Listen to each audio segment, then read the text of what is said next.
In this lesson, we'll learn how we can take advantage of initial states in RealFlow. Okay, so within RealFlow, you can think of an initial state as really kind of like a starting point for our fluid animations. So just to see what this actually would be like, let's start with this very, very simple scene. This is lesson 09 start. Now, let's start by coming in, and I'll take something like my killing volume demon, and I'll just hide that. I'll also take my gravity and hide that as well, just so that it's not getting in the way visually of what we're about to do. Now, let's say I had fluids that at the beginning of my simulation already needed to be settled. So let's say maybe I had a glass of water that maybe something was going to drop into, or something that needed to be splashed up. In any case, maybe we needed, again, just something where we already need to have fluids simulated and settled and ready to go. Well, this is a perfect scenario for an initial state. So to actually look at something like this, we can take just a basic emitter, maybe something like my circle emitter, and I can take this and just basically use that to fill up my glass at a certain point.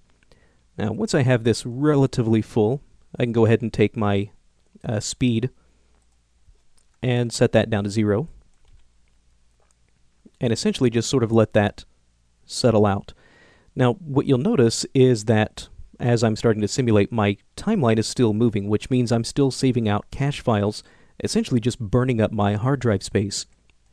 Now, there is a little bit easier way to do this, so if I were to press Control A to reset my timeline and set my speed back to 2, if we are trying to simulate out a set of fluids that maybe just need to be settled, or something that we are preparing to get set up in an initial state, we can use this feature called the timeline lock. Now, if I turn the timeline lock on and then press A on my keyboard to simulate, you notice the simulation progresses. However, our timeline isn't moving, which means we're not actually writing out any cache files. So this is a great way of making sure my simulation is set up to a point where I can actually use it. And while I'm trying to get my fluids settled and simulated out, I'm, again, not just wasting hard drive space by writing out all these different cache files that I really don't need. Okay, so we'll let this just simulate for a second. Now, once we have our fluid that has been filled up, let's say now we actually want to use this as our initial state. So at the very beginning of our simulation, our fluids should automatically be filled up. So with our emitter selected, let's scroll up and look for this initial state tab. So let's click on this. By default, RealFlow has all of its objects set to not use an initial state. So let's go ahead and tell this, yes, we want to use initial states, and take their current particle positions, and now make that the initial state. Now, if I were to unlock my timeline, if I press Control A to reset my simulation, you notice that all my particles disappeared again.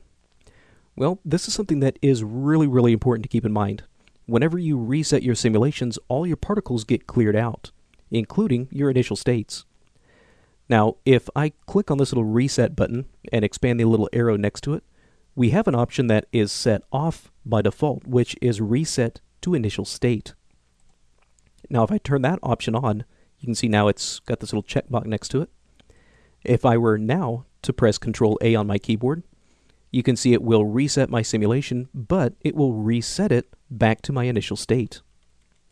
So now, if I were to come in and maybe just drop in a new emitter that we wanted to interact with this, and just maybe move this over to the side, switch to my rotate tool, which is going to be the E key on my